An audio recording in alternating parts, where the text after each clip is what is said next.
Welcome back to day 4 here at the Face It Global Summit here at the ICC Auditorium at XL London. Yesterday we saw 8 of our top teams progress straight through to the grand finals, but it is not over for our bottom 16 teams yet. They are heading to the elimination stage.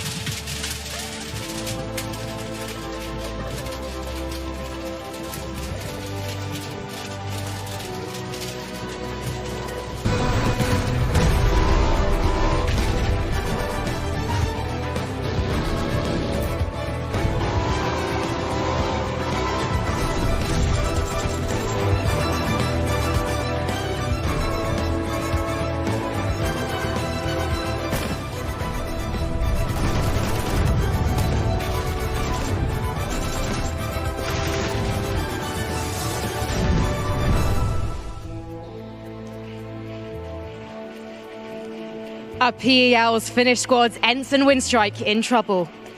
Can PGI champions OMG restore their reputation? And will PKO's OGN enters force? And OP Gaming Rangers join their fellow Korean teams in this weekend's grand final.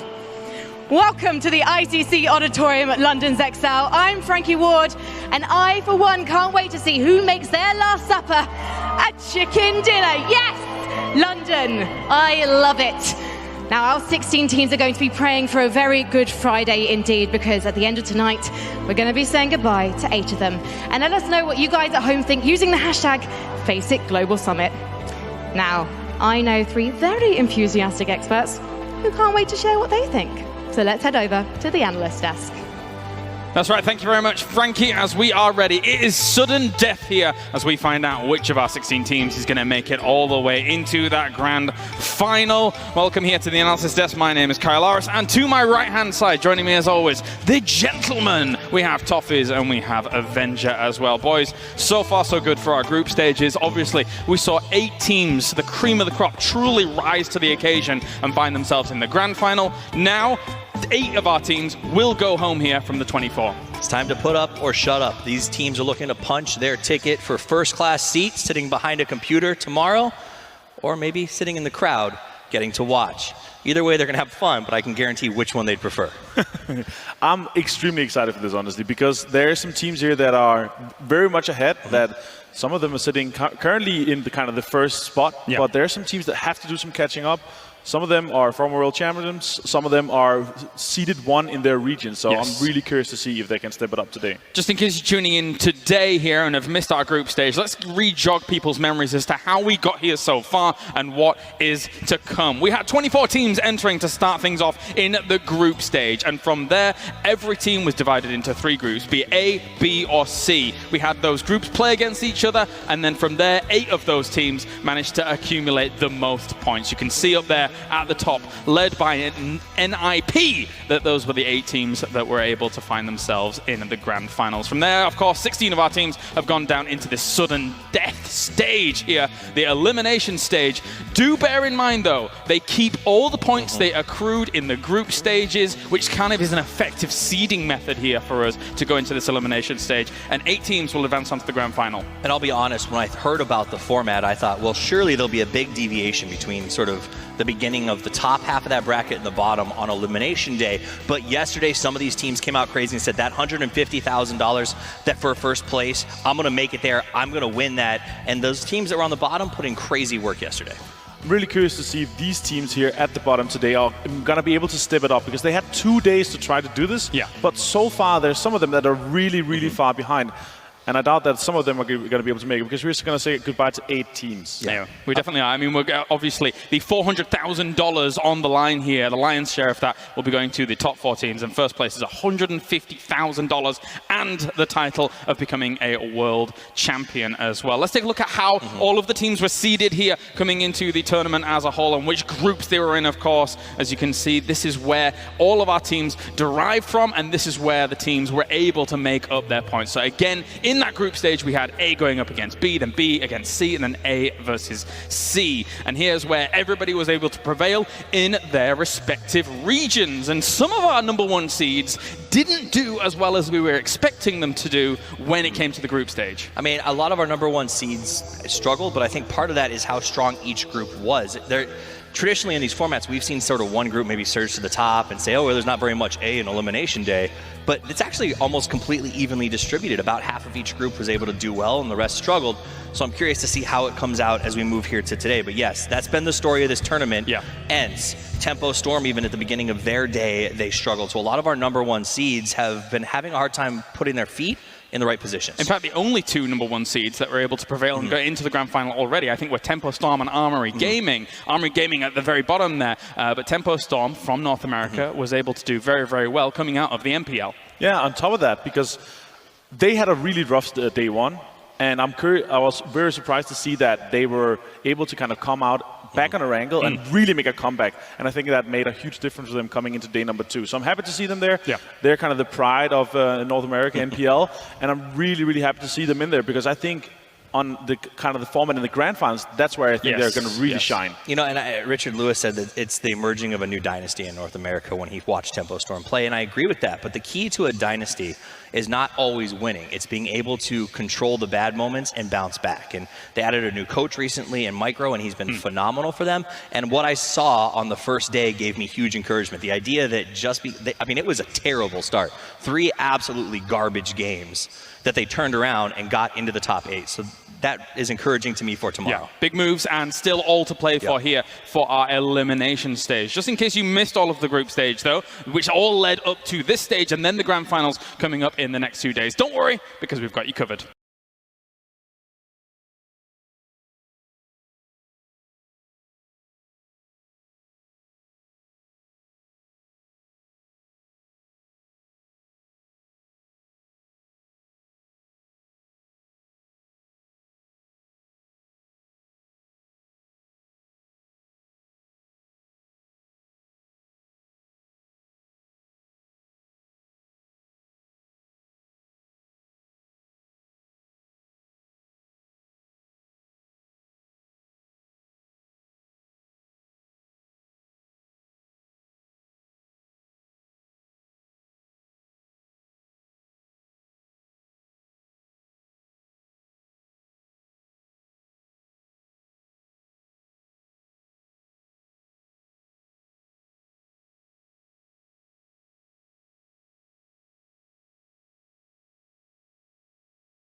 Many a chicken dinner to be had, but there are only 6 more remaining potentially here for some of the teams in the elimination stage. Here, so far, is what we have to play with. 8 teams have already qualified themselves for the grand final, as you can see on the left-hand side. Those are the 8 teams which were able to accrue most points, most chicken dinners, and then move on into the grand final to fight for the big, big money. And then on the right-hand side, we have our 16 remaining teams trying to make sure that they survive onto tomorrow. Those teams want to lock up their own golden padlock moving forward here, but it's going to be a tall order. Even the top teams like 17 and Windstrike, I think they thought they'd have far more padding coming into today, but the aggressive play by teams like Blue Bees, Incognito, and Crystal Luster at the back end of yesterday put them in striking distance, and I think we're looking at a dogfight, and whoever comes out aggressive from the start, I think looks at playing tomorrow.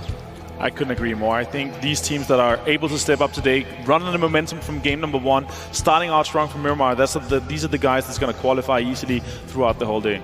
So far, an extremely good spread of teams that have actually qualified from all our respective regions, of course, from our league formats like MPL, like PEL, PKL as well, with Africa Freaks and VSG being able to find themselves very high. However, there are some teams down in that bottom 16 that we expected to be in the top 8, but are not. A few that really do stand out are things like OP Gaming Rangers, #1 seed in Korea, not having the best of times, now having to battle through the trenches.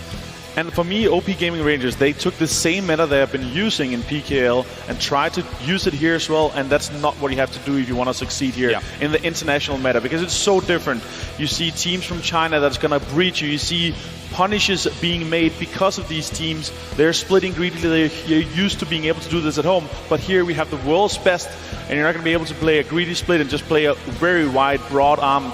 So you have to kind of step it up and make sure you play together as a 4 and a full unit. I think you add the 2 teams you just mentioned to teams like ENT and OGN Entis Force, who are all brutally fighting for their life, and that shows me something really encouraging. I think that this new ecosystem that's been created, this sort of individual leagues throughout different regions, have really engaged the talent, made it stronger, and we're seeing that. Teams that would not have been in the mix when we talked about international competition as much as 6 months ago are now dominating, and teams that we would have instantly invited are struggling. So I think that that idea of playing every week and putting in the work with the best teams in the world has really made some of the best PUBG players I've ever seen. And let's continue to highlight our 16 teams here that are going to be playing today. Obviously, we'll get a lot of chance to talk about our 8 teams that qualified on to tomorrow here for the grand final stage. But looking at our sudden death group as a whole, gentlemen, what other names stand out to you as kind of surprises to find themselves in the sudden death group relative to find themselves qualified in the grand final? I would say there's multiple here.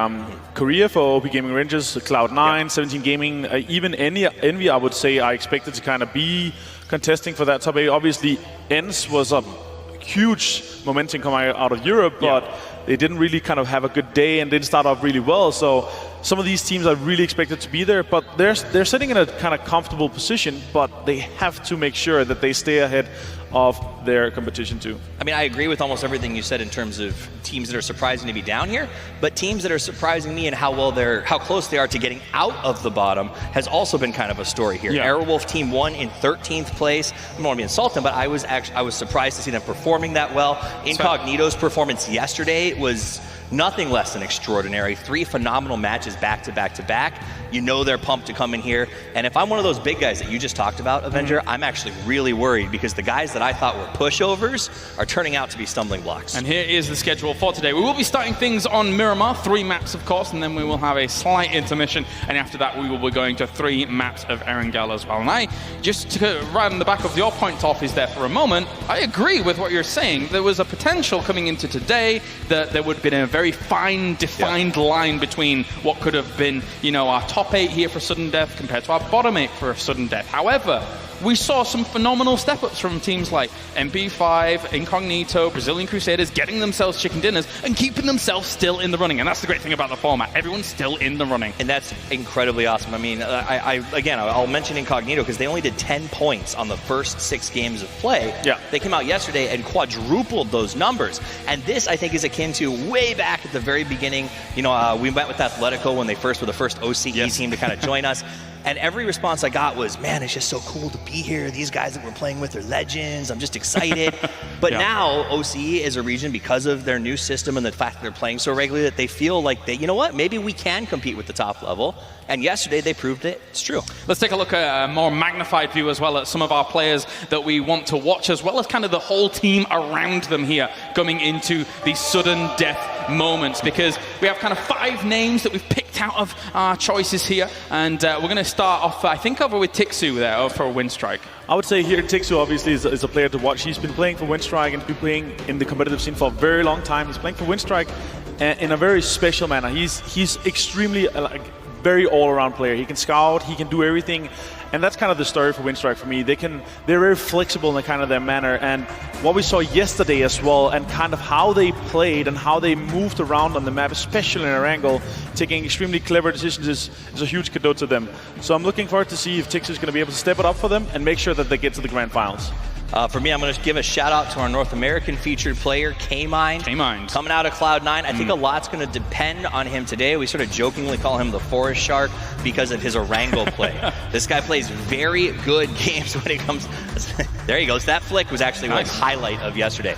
But this is what he's great at. He's great at those instantaneous movements. He's great at hilly terrain. He's great when there's trees and cover. So I expect big games out of Erangel from him. But the key to victory for Cloud9 today is that man's going to have to step up and crush it on Miramar. A name that I really want to talk to you guys about, though, is Zhao Hai. But even beyond just Zhao Hai, OMG. Guys, they are our current reigning world champions. How does Zhao Hai have to step up, or even the entire team around him here, to try and keep themselves alive to defend their world championship title? We saw him at PGI. He's an amazing player, together with Lion KK being one of the top fraggers at that tournament. And yesterday we saw a glimpse of what they are able of doing, and especially what Zhao Hai was able of doing. He 1v4'd single-handedly shoot to kill. Obviously there's other players, but he was the guy taking all 4 players down. Remember, shoot to kill, they were the #2 team coming into the grand final. So he's definitely capable of putting out some power. Here's the thing about them right now. Defending champions, I know that their fans have been very hard on them for their performance in the previous 2 days. Everything from blaming girlfriends visiting to lack of practice to whatever it is. The reality is today is a chance for them to put the critics to rest. They performed well in the PCL. They need to perform even better here to catch up with their countrymen who are already secured in tomorrow's place. And personally, I would kind of love to see them get to that grand final stage so they can have the opportunity to defend in that stage. But if they do fall down here, then that is just how the cookie crumbles, my friends. And a big shout out as well here to one of our title sponsors, Invertigear, providing all of the chairs here for our players. Extremely comfy, actually, as I have been sitting in the caster one sneakily when they've gone away to have a little bit of a chill out. For now, though, let's check in with our reporters who are backstage. Some more of our experts. We have D-Man and Scoom ready at hand in Command Center Alpha. Gentlemen, it's the elimination stage. You've got to be pumped. Yeah, absolutely. We've got all the tools to check out all the good, the bad, the ugly rotations, all the kills, and then maybe even catch a couple of extra fights that you don't see on the camera. I want to continue on talking about OMG. Now, the average points, it seems like a 77-point cutoff, so we're looking at about 35-plus point day that these guys got to get. The problem is, OMG only have 34 points, so they're going to have one of the best days we've seen here in London so far, just to have a chance at qualifying. It's incredible. I mean, and they've done it. Remember PGI in the first day of PGI, they got an insane amount of wins and points, so they can pull that off if it's OMG for sure. But what I'm interested in watching now is the teams that did good and bad on the opposite ends. Like, for example, ENCE, Aeroswolf 1, Entus, Incognito, Brazilian Crusaders. These are teams that did really bad on the first day, but managed to have a decent second day. And I'm curious if they're going to continue their momentum. And then on the opposite side, 17 Gaming, Envy, and MP5 had a good first day, but ended up having a really bad second day. So I'm wondering if they can come back from that and not tilt. I got to ask you guys, and you're my backstage experts. You've got, your eyes on the prize here as we. I've got to ask you guys, who kind of is your dark horse here to be able to get into that top 8 to advance on to the grand final? Any thoughts about that? A dark horse, I would say Incognito. I mean, they're on the 16th spot now, I believe, and they had an absolute belting day yesterday. Really good point. I think they were 48 points overall or something like that. Really good day. Obviously, a first, second, and third performance. In those second and third performances, they could have possibly picked up kills and won it as well. Think of the match versus, I think it was the Rangers and VSG on the hill. They could have come out on top in that fight, no problem. Toffees would have been doing a shoey. It's all been brilliant. So definitely a dark horse for me right now. Obviously, we saw they have it in them. They did it in the Australian qualifiers as well in the Oceanic region. So they're definitely a chance to step up here. For sure. For me, it's Brazilian Crusaders. I already mentioned them as a dark horse before the tournament started. I think they're an underrated region. Obviously, Latin America, they haven't been represented well in the past. But I think Brazilian Crusaders could be that team that could forefront them for future tournaments. Sure. All right. Well, thank you very much, gentlemen. And trust me, up here, Toffees was sweating buckets when Incognito was doing well in that game. Thank you very much, gentlemen, as we do have plenty of fans already filtering in here to get ready here for the Face It Global Summit elimination stage. It's very exciting stuff as we're going to be going on to Miramar in a few moments' time. Final thoughts before we go into the games, Avenger. Toffees, going to start with you, Avenger. I think it's very interesting to see here on Miramar because this is where you have to have a good start so they can make some big plays on their angle, maybe drop on somebody that you want to deny, maybe to make sure that you can have your drop location for yourself in the grand finals. In order to qualify yesterday, you had to be above 6.2 points a game in order to even have a chance. Right now, the cutoff to make it out of eliminations is like 4.7 or something like that. The problem is teams like ENCE struggled because they kept butting up against teams like Ninjas in Pajamas. Those teams are no longer in it. Envy's here because they fought STK so many times. So with those teams able to now sort of run the board and control the map, the bottom teams are going to have to aggressively push against them and try to find points in unexpected places. All right, well, thank you very much, gentlemen. It is now time to begin our first game here for the elimination stage. Here, live from London to make sure all of our teams are ready for the grand final. Let's get into it. We're heading over to the commentary team here for game at number 1 of this day. Head over to Lauren and Richard. Thank you so much. Thank you very much, crowd. That's very nice. I'll pretend that was just for us. That makes me feel very good. But hopefully you guys at home are ready for an incredible day. I love elimination days. One, because you see teams go forward and it's exciting. The finals await. But also you get to see people being very sad. And that brings a little bit of joy to my life. big cruel. I need some joy in my life. I suppose the bigger picture of this is that elimination usually breeds the best in teams, right? You see the best of them because there is nothing else to lose. This is do or die. This is the first time this week across 4 days where we will actually saying goodbye to teams, unfortunately. Everything's to play for. There is no holds barred. We've got 6 more maps to go. And unfortunately, 8 teams, they will be leaving us today. The other 8, they'll be very happy. It's a bit of a countdown, Lauren. Starting to go. This is indeed the eliminations. You can tell the crowd knows what's happening. All of you guys at home have been incredible so far. I've heard predictions. I've seen people calling out teams. Everyone wants the best of games today, and we are certainly no different. 16 teams stand. Half of them can go forward. Half will be going home. Okay, so I'm seeing a bit of a cruel flight path here. We are weighted more towards the south, so teams who generally like to loot in the north, Camp Up Militars, one specifically. Sometimes we see from Windstrike, yes, it can be a bit of a backup drop from Crystal Luster. Elazar's somewhere that we see them rotating to now and again. Generally speaking, you'll see these teams more weighted heavily down south, and that kind of comes off the back of, okay, let's try and find vehicles. Where do we go from here? I'm seeing Windstrike and the Bluebees weighted more towards El Pozo, C9, they're happy, Monte Nuevo, no difficulties there whatsoever, and you get the Crossroads to eject themselves from it. This is an interesting one. MP5 and Entus Force, both teams going Picado. Now, you will not see Liquid here because they've qualified and gone, so that's free and open. But again, because they will be looking for vehicles, they will be looking for ways to maneuver themselves across this map. You may see a few dying very early on in rotation. And Fong might be one of those. Let's see if he's going to be able to get away from that little bit of fire coming in. Only the 9mm, though, not exactly going to be the most terrifying sound in the world unless one of those ballistics all gone. One tap would be just everything I've dreamed of. Not going to happen, no ammo left, you're fine. It's all right getting scrappy guns, but these guys don't have any armor. We saw it yesterday with the one tap. We've seen it with James when he got turned on. You have no armor. You're going to get completely insted. Oh, this is cruel. Yeah, traces in the sky. So we heard the desk talking about it. It's the teams we're looking at, the surprised in good or bad ways. I think that's the important thing here. Some of these teams in their individual regions, very talented. Hold on, Spartan wants to get things started. First kill of the eliminations on towards RDK. And Aerowolf already losing out on 1 as MP5 consolidate their forces as Fong makes it past looking for his own loot. Well, we said individual players may be getting picked off, and there's our first victim, unfortunately. Circle comes in, and it's in line with the flight path. Tiny little bit of water in place, so not too bad. Generally speaking, what have we got? 1, 2, 3, about 7 teams that are already set up straight through the middle. So a bit of, actually, the middle of the map, getting through to, if you want to try and make your way further afield down to the south or east coast, it's going to be difficult because you've basically just got a whole wall of players up. But we'll go back to the teams what you alluded to, Lauren. Exactly. I mean, I think the good and the bad, let's call it. The outstander, and I'm sorry, you literally cannot get away from it in any way, shape or form, is OMG. This is your world championship team that is not only in elimination, but he's all the way down the table. What are they at the moment? 14th place with 16. 34? Not good enough. Not good enough. The fact that it's a rolling point structure as well, you carry over what you've taken in basically from groups. I mean, yesterday, okay, Windstrike, they didn't make it through. It was a valiant effort, but it's given them such a buffer to come into this as second place.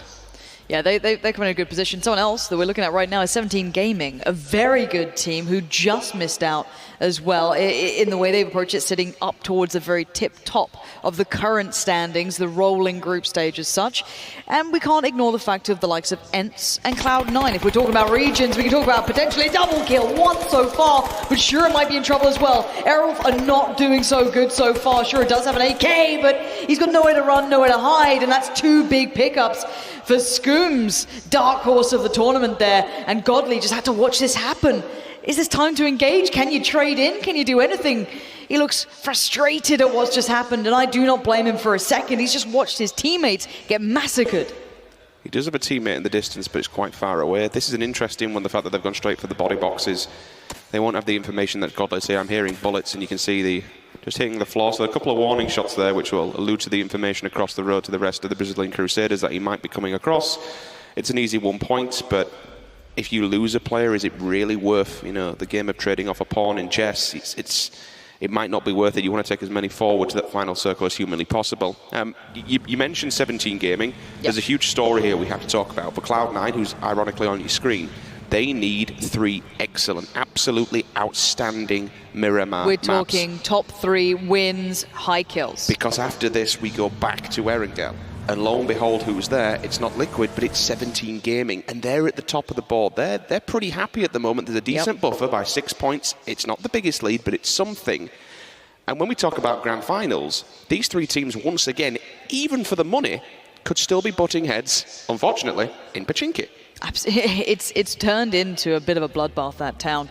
Painted with the bodies of all these teams consistently going back and forth. A bit of a surprise to me. They haven't got the biggest amount of points yet. They're sitting currently outside of the top 8. Is the Blue Bees, though. They've got a win under their belt. I think it was on Miramar, if I'm not mistaken. I vaguely recall that ending. I might be wrong on that. But still, they've been a team who've been grinding and grafting their way forward from a region. Even they said is, we're still working on it. We're finally in international, in an international tournament.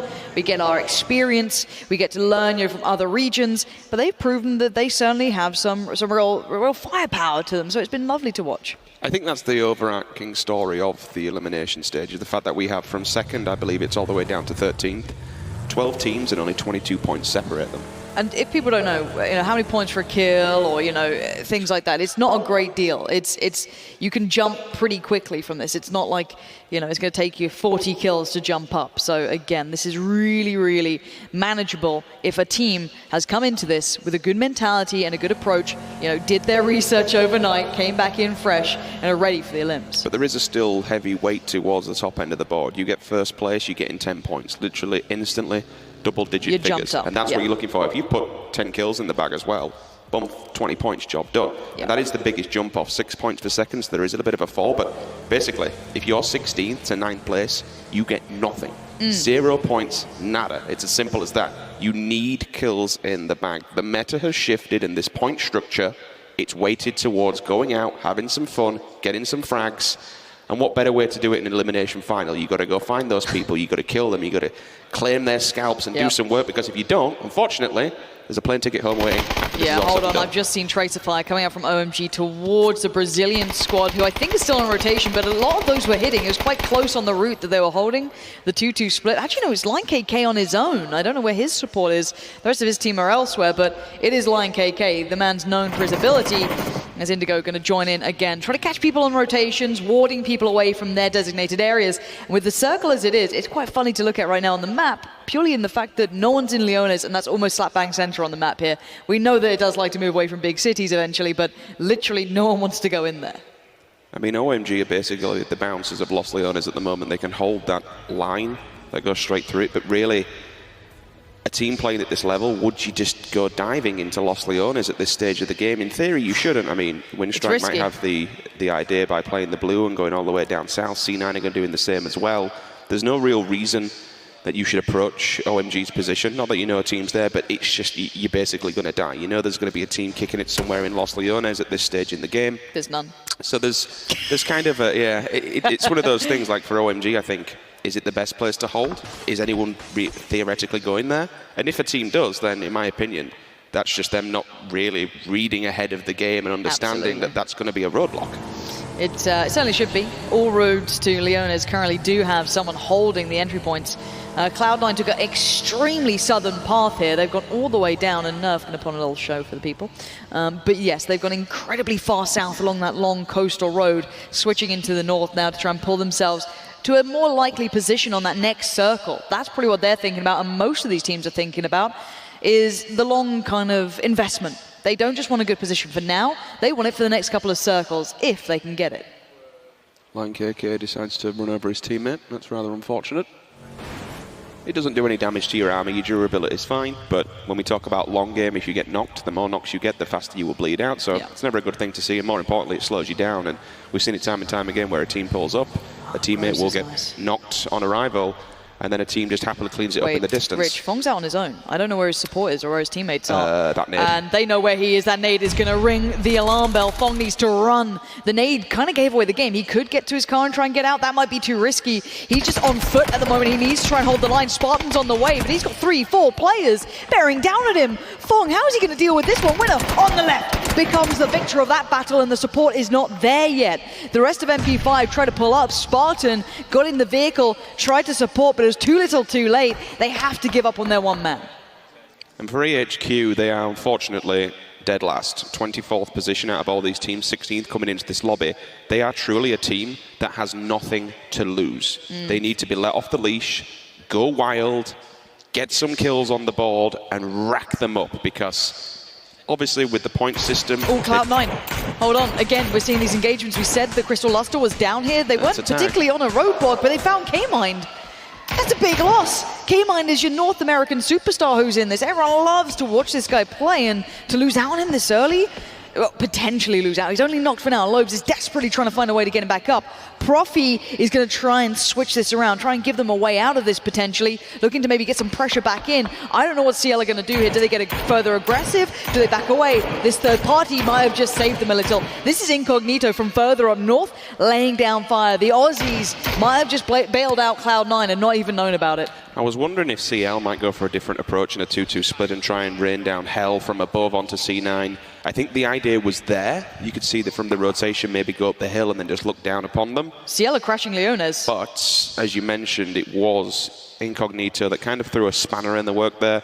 Instead, they're going to Leones, which no one's inside, because generally speaking, we don't see those finishes. We have seen them, but they are few and far between. Very rare. Very rare. And when they do, they are hella messy, but hella fun to cast. I love a bit of that. Give me something a little different. It's when you see a sniper just go all the way up to the building site, like the 7th floor. Yeah. Like, well, it looks like we're going to die now. We're all going to die down here. Incognito, though, still looking quite deadly. Now, the problem is, I would say, for them, Envy have heard this, and Envy weren't too far away.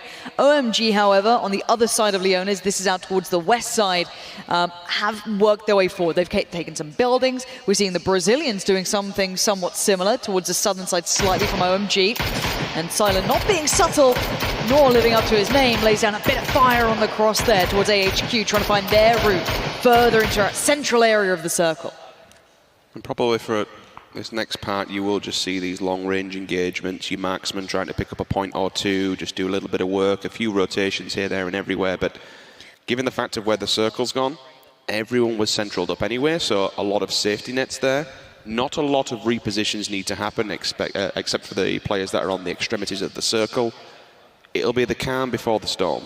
Speaking of this, we've been very focused in on what we've seen so far. I know our reporters have been doing the same out on the sidelines backstage, looking at all of the different perspectives. So let's head down to them, see what they've noticed so far in the game that's been going on.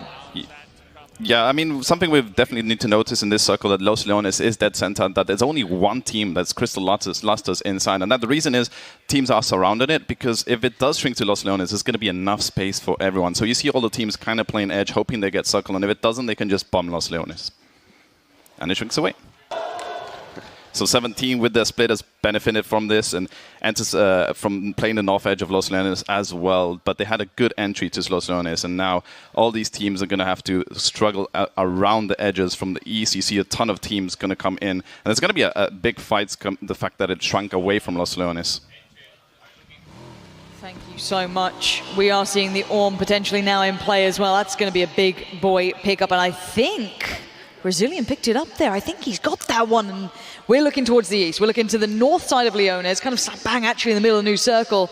A lot of these transitions, a lot of these players are going to be struggling here to find good territory. Rich, who are you looking at to be the big gatekeepers or the big instigators? It looks like Cloud9 are in the fight, but that's so far to the south. That's towards Windstrike. And again, Profi's the one fighting Jorski there. Airwolf not being subtle. There is no subtlety to be had here.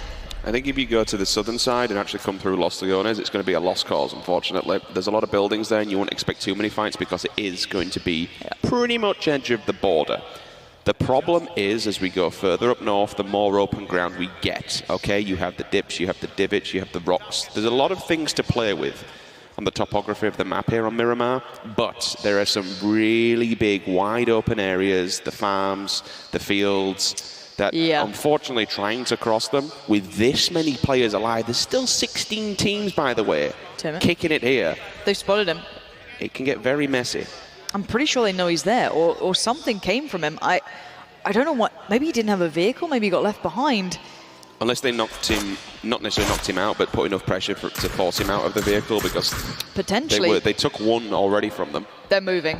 I don't think they want anything to do with it. I guess the risk is outweighing the value of it, and they could always move up and get some better ground. So he's going to hear this happening. He knows that that convoy is on the way, but they've actually set up a little further up, so maybe looking to catch him as he tries to work his way forward. But so many teams now starting to do that kind of show-off, trying to peacock, to try and ensure that they, again, hold their territory, because getting knocks at this sort of range isn't always going to equate to a kill for you. You have to be very careful on that, because points come from kills. Okay, so you all saw the hard shift come in. We even heard the crowd kind of gasp. That might have been just been the players alone. We're heading up north, and a lot of the teams banking on Lost Leon has not been there. So that kind of puts an instant 15 to 20% deficit on the bottom of the map. So we'll see all these migrations heading towards the south, banking on it, keeping either going central or further up there. Levendita are expected to pull away from the crater city as well.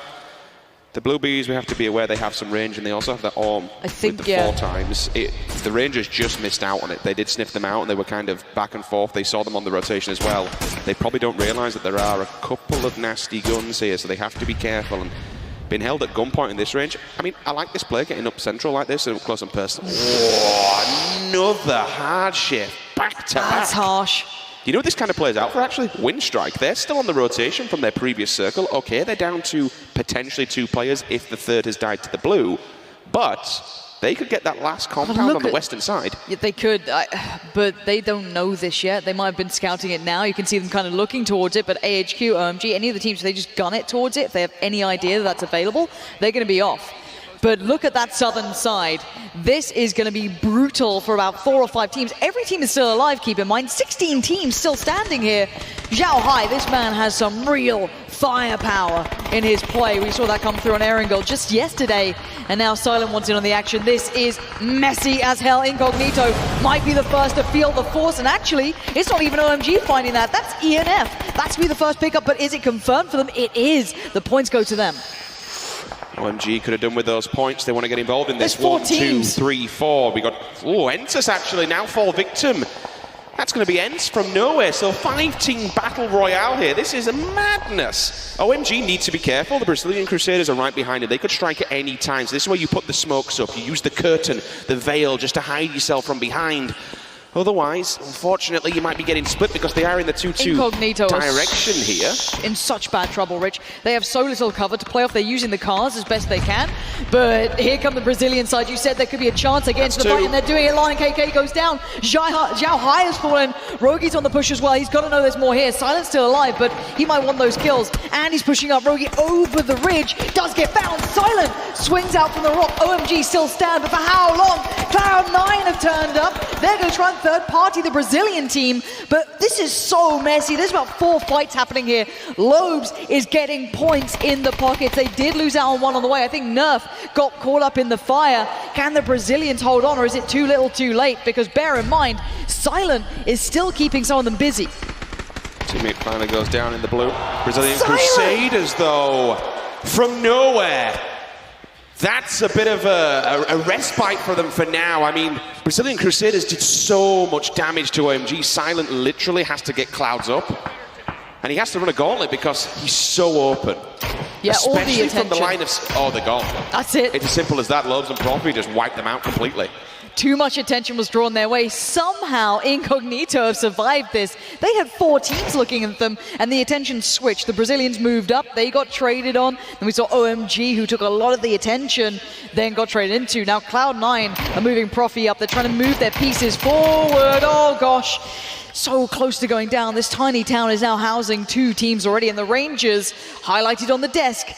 Big team coming into this, but we haven't seen them perform to par yet.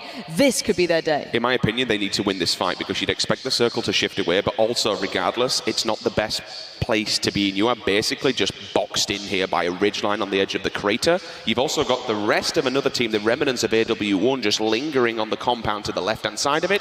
Envy, Moody, finds 1 player from the side of the Bluebees. We haven't seen too much of Envy so far. They've been quiet in this game, just biding their time, but they do have a 4-man stack in a decent place. the low ball grenade, did that find a target? I don't think it did. Yeah, the circles moved them forward, so not much of this town is now available, forcing the fight as well. The Rangers gonna have to get into the battle, and so are the other side next to them. We are seeing so many issues begin. Great shot coming out from the Rangers. They are laying down fire in such good positions, forcing Aerowolf into such a bad spot. Really important fight to win. I like this. They managed to take it, but now you've dealt with Aerowolf 7, now you need to deal with Aerowolf 1. They've been listening to this battle that goes down in La Bendita. They're pressing the advantage, they're moving across. And unfortunately for the Rangers, they're on the move here. They have to come out, they have to come uphill. There is very little cover once you get to the top. But 98, he is there. He might be the scout here to call this and maybe put a spanner in the works for Aerowolf 1. He certainly could be. Bear in mind, Aerowolf 1 aren't really in yet either, so they're both playing on that line towards the northeastern side. Rangers are in the vehicles, they're moving up as best they can. The Blue Bees aren't far from this either, so any engagement, they'll hear this. And now finally Aerowolf decide to strike, bringing those shots here to get those points in their pockets to try and ensure their way to the finals as Aerowolf look for more. The question is, we're a little bit too slow on this one, because they've left one back and put two up front. Oh, wait a minute. ENF, Ventus, they found K-Mine down below. Rustam Mar back onto long DD, so ends clashing with Crystal Luster in the back. Yak takes a bullet from Profi, but he is alive. 3-man still standing here. I think Cloud9 are done for, Rich. I think K-Mine's gone. There's no getting him up from there. He's been knocked before. You can see the bleed out's pretty fast. Nerf, is he the last man stand? No, okay, he's got Profi and Lobes there, but look at where that they open are. ground. That's terrible. Yeah, this is awful. They've got AHQ, they've got Incognito and ENF. No matter where they go, they're going to have to fight their way forward, and they do not have Incognito. It does seem as though Insight's taking a lot of the attention, and that's them down. The Aussies have fallen in 13th. Oh dear. Okay, so split between two teams, fair play. Crystal Luster will continue forward. Enz will hold back here. Just for now, which I think is fine. Grenades are up and over. It's done enough damage to at least force them. Long should be gone on this one, but that nade, could he get close to two? Are they just round the corner? It does a little bit of damage, but the res is already on. Rustamar answers back, he holds the line. This is a great position from him, because he can basically just keep them at bay, keep them at gunpoint, while the rest of Enz, they get themselves back together. I don't know how Cloud9 are still alive. They are running as best they can. It feels so tricky for them. Lobes is still alive. Nerf somehow stands, gets the heal off. Profi did get knocked though. Yak's in the way, Kale as well. This is going to be tricky for Cloud9. They only have the blue on their back and no cover beyond those smokes. And Yak is waiting so patiently. That Scar is going to tear Lobes apart if he's not careful. And that's Cloud9 eliminated. That is gutting for them. That is not how they wanted to start today.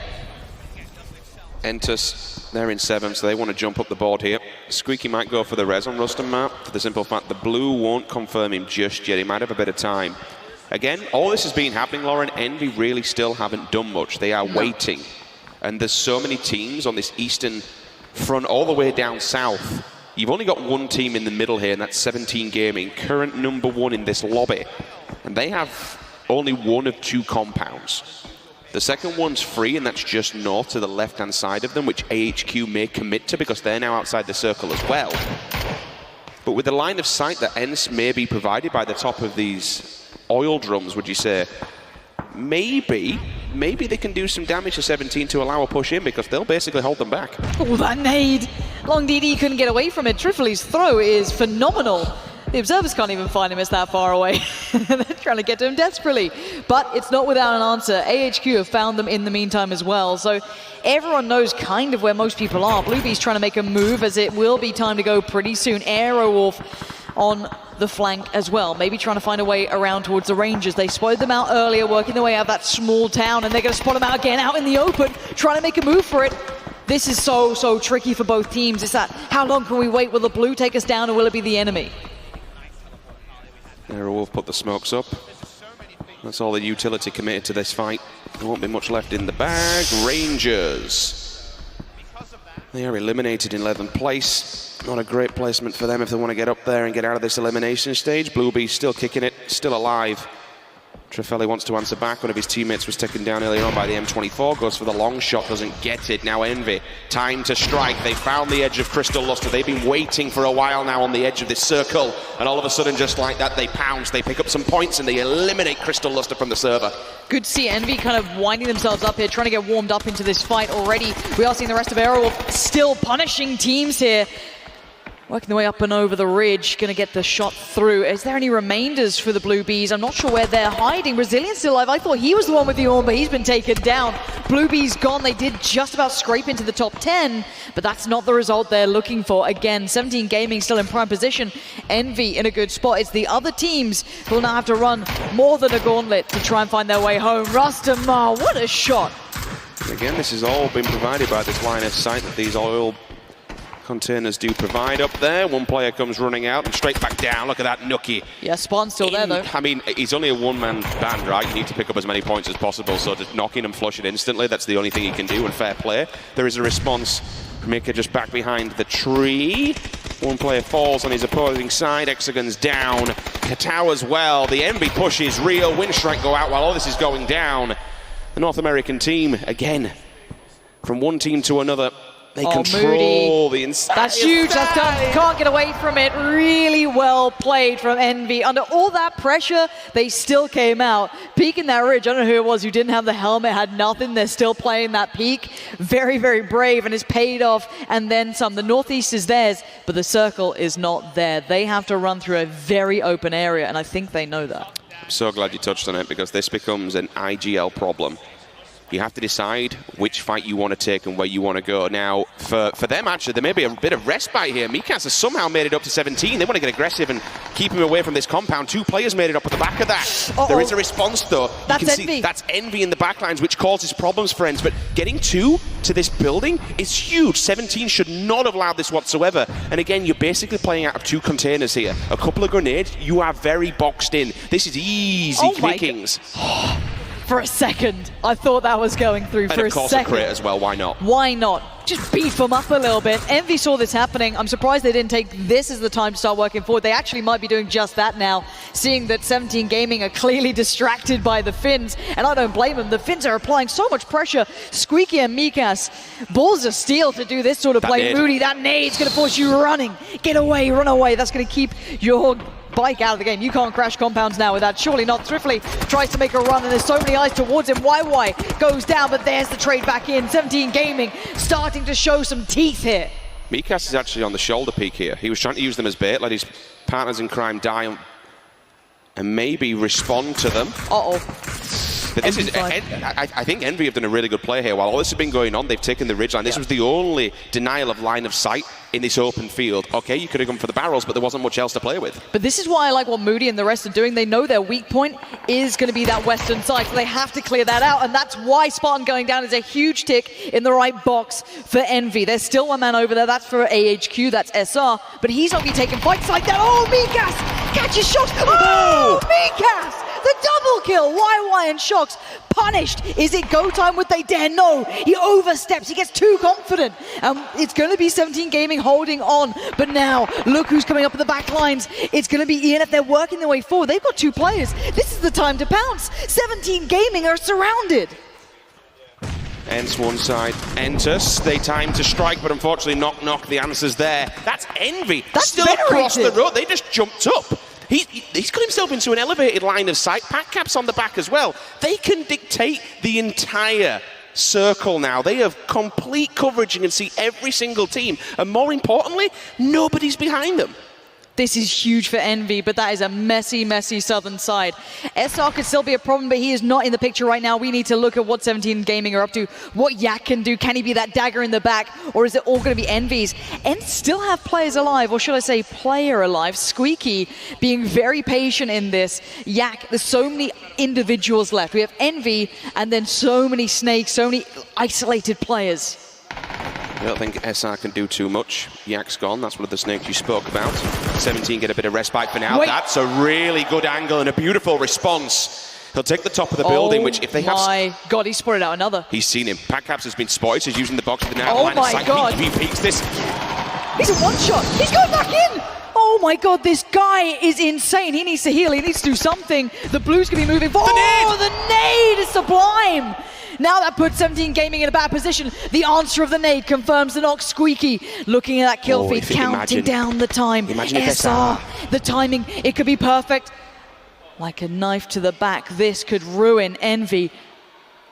takes his time. He's not pulling the trigger just yet. Does he play for placement? Does he want the kills? Envy are curious. They're wondering. They're thinking, is there still someone out there? And there certainly is. In the meantime, during this lull, the second of a break, 17 Gaming have got the heal, and they still have 3 up. The smokes are in hand. They know the blue's moving. Here we go, committing to the cause. Utilities out. They're going to have to make the push. Look at Venerated's angle, though. He's taken the wide peek here. That's but big. What does SR do, though? If he strikes, this will smash. Oh, he's seen him. He's Oh, my God, what a headshot. One shot. He's got the Lambus right now. Venerated, if he stays alive, this will ruin SR's chances. If there was a time, it should have been then, and he's absolutely fluffed his lines. But in the meantime, Ensfell is down to 2 teams. Envy up against 70 Gaming. The trade is there. Envy maintain the players. Where are the rest? Monkey King on the run, down to a 1-shot. Venerated still alive, strikes while the iron's hot. And it's 1 man standing for 17 Gaming. Where is this last standing bastion of hope for this team? Through the smoke, eyes down, fixated, the drill is there, the hammer's laid down!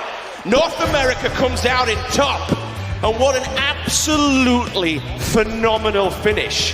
All the dominoes just fell at the right time. That headshot from SR, okay, he didn't get the final kill, but it just completely split Envy. And to be able to answer back from that one turn, oh my God, what an absolute fantastic finish. Yeah, welcome to the elimination stage. These teams have to play the perfect game here. Everyone's fighting for survival. It's not just to get through to those finals, it's to stay alive here. Yesterday and the day before, teams knew there was a buffer. That buffer has been removed. This is the real crunch time.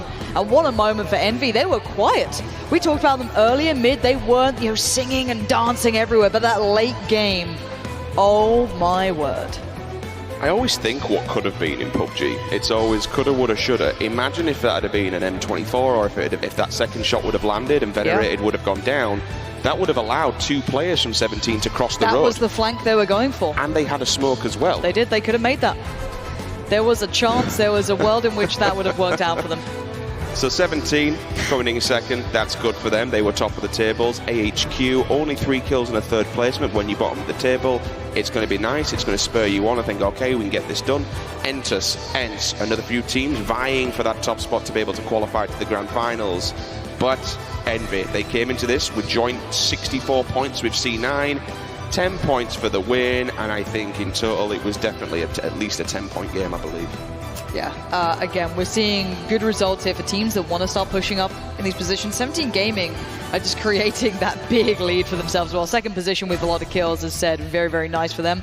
Where was Windstrike in this? They weren't going off. There was a chance we could have seen more from them. They're sitting in 2nd place. This now allows room, but the big story again for me is where was Cloud9 that game? 12th place, unfortunately. A few kills here and there, but it came down to that Los Leones circle. If you commit to the backside of it, you have to be aware that the hard shift could prove real. And I like how you touched on it, Lauren, because this becomes the story now.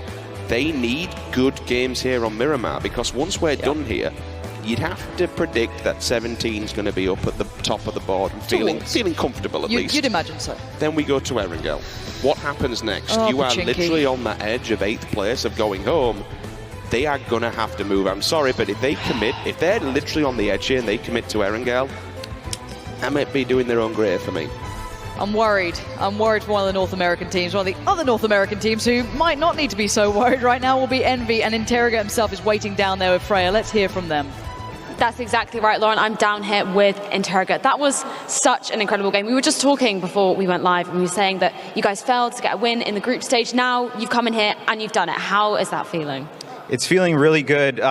We were a bit stressed out because we didn't make the group stage, but coming into this elimination stage and getting the first win is really, really good. Gets us in a good position. Well, yeah, definitely. You guys are looking phenomenal. Just before we talk about that final, late game final cycle, because that was incredibly hectic, I want to talk about Moody's nade onto AW1. He got a double kill, I believe, or double knockdown. That was pretty phenomenal. Is that kind of something you guys are focusing on, that sort of aggression? Yeah, we were just playing kind of a bit slow on our edge, and we knew that we have to just clear our whole side to feel comfortable. So, yeah, we just pushed AW and wiped them out there. Well, that final circle as well, you were saying you were a bit further back. You had to rotate quite far to get into the other teams in that phase 7. Yeah. What was the game plan like there? What were your communications like? We had an idea, like we had a plan the circle before that if it would go far away north, that we would try to do like a long rotate around. So yeah, we saw the circle and executed that, and it worked out great for us. And we had a member, I believe it was SR from AHQ, who was behind you, and it didn't seem like you guys noticed. Was that something you guys were noticing or kind of aware of? Yeah, we had Moody checking the field for snakes every once in a while, but somehow we didn't see that guy. He must have had a little ridge or something. And then even when he was shooting us, we still couldn't see him, so it was kind of scary, but we got him. Well, you definitely did. And just finally, before we go back to the desk, 17 Gaming, were at the top of the standings out of the 16. Were you kind of nervous at all coming into that final 2v2 teams? No, we knew we had a great position on them on that ridge, so it was a pretty basic fight for us. Cool, thank you so much for your time. Let's head back over to the desk to break that one down. That's right, what a way to start the day here for the elimination round as Envy are able to take the chicken dinner. It was very close towards the end though, 17 Gaming as well up there as they were already in first place coming into today. Welcome back to the analysis desk. To my right hand side I have Toffees and Avenger. Guys, that was explosive to say the least. What a start. It was explosive and it was good for a couple of regions. It was huge for Envy. At the start of that match, we said Envy seemed like they really struggled because they kept coming up against teams like STK in the earlier rounds. Maybe this is what it's like without them. I got bad news, those boys. Even when you do make it to the next round, because I think they probably will off of this, yeah, you got to deal with those guys again. Yep. And on top of that, 17 Gaming having a great game as well. Honestly, for this, them being #1 coming into this game here and taking this, as I said before, momentum for this game for them is going to be insane. Honestly, I think so far they can just play calm, quiet, play however they want. Maybe contest some of these teams that they're kind of worried about maybe going into Wrangle. We know that both Cloud9 and 17 Gaming, they could go into pachinki, and so far it looks like 17 Gaming, they're going to be on top of that. And you don't, as Cloud9, you don't want to go into pachinki if they have like a 30-40 point lead and you're not looking too good yourself. Big start here, as well as take a look at the highlights from our first game of the day. Even the first circles presented a little bit of a challenge. There weren't really that many people in the circle at the beginning, so heavy migrations with people trying to jostle for position. Yeah, it was. And, you know, I think that we gave Cloud9 a little bit of a hard time in this match regarding going out early. Will they make it? Will they have to back out of pachinki? But to be honest, this was a tough circle, and a lot of teams had troubles rotating. But those teams, like Cloud9, made up for it with kills. Cloud9 walked away with 6 points anyway. So that's a good point total going out where they did. Arrowwolf, one had another big kill count with 8, even though they went out in 7th place. So those teams understand. Sometimes the shift is hard. Hard shifts happen. You make do, and you get kills on the way. So I think maybe Cloud9's in a little bit of better shape than we think they are. Very nice, Nate, here from Moody. We saw this. And picking up this and throwing it straight at them. Obviously, they knocked them before here, and finishing up was insane. And then, of course, all of these highlights brought to you here in part by NVIDIA. My question is, where's your boy Dre?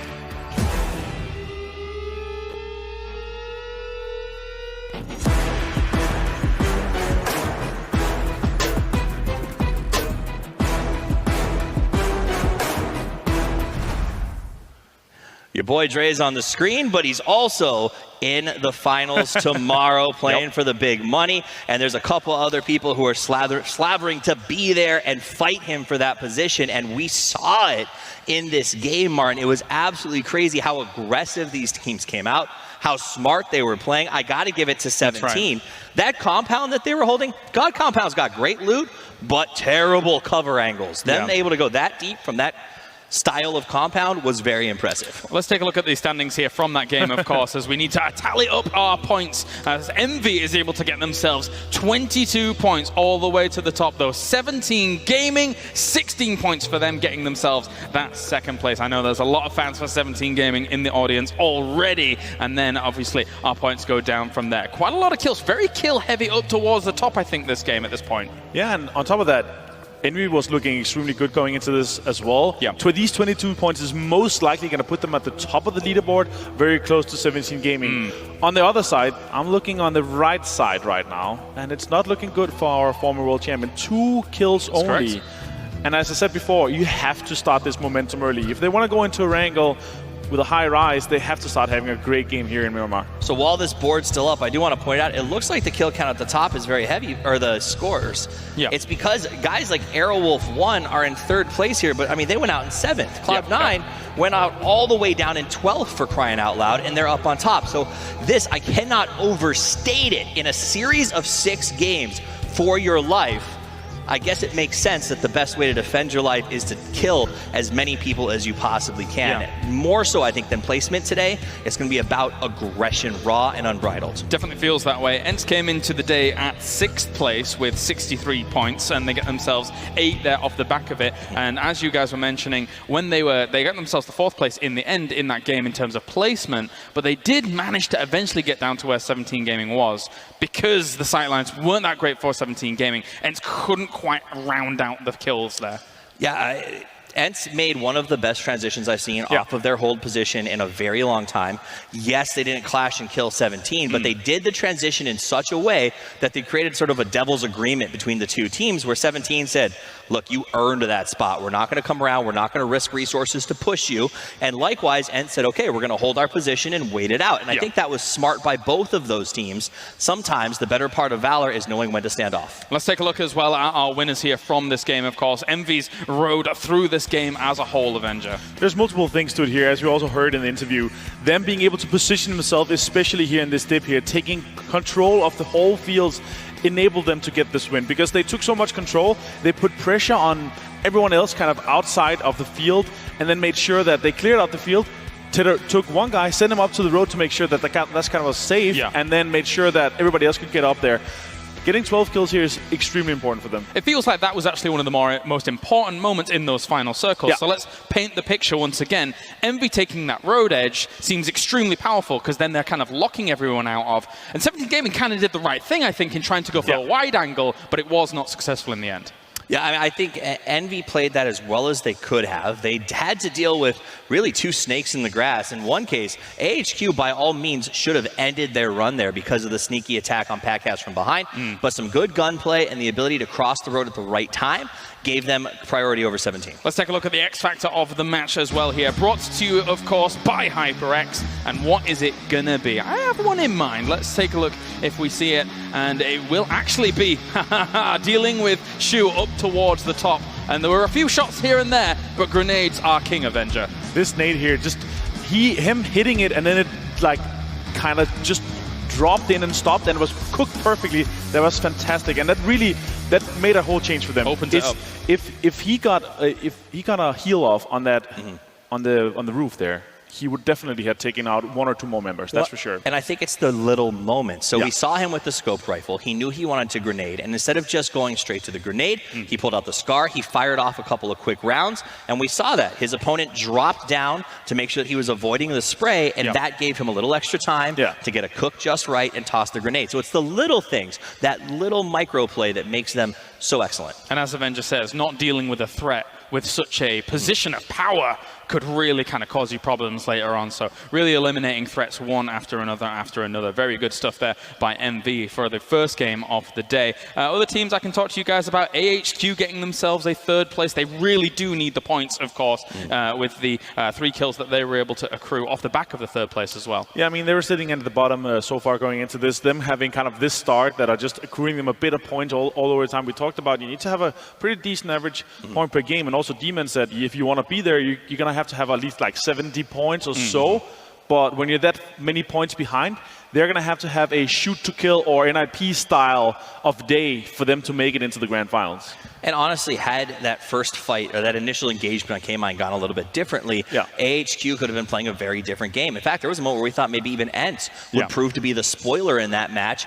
A lot depends when you're stuck in snake mode on how the 2 dominant teams choose to fight. And my personal opinion is I want to control my own destiny. I don't want another team controlling it for me. So choose to be the boss, not the snake. All right, well, thank you very much, gentlemen. And thank you around the world for tuning in so far here. It's Elimination Day, as 8 of our teams will go packing here from the day, and 8 will move on to the grand final. Thank you very much for tuning in around the world, and especially thank you very much for joining us here in London in our auditorium here at the XL Centre. We're going to go to a short break. When we return, it's game number 2 of Elimination Stage here for the Face It Global Summit.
That's a good nade. Beautiful nade. Bye-bye.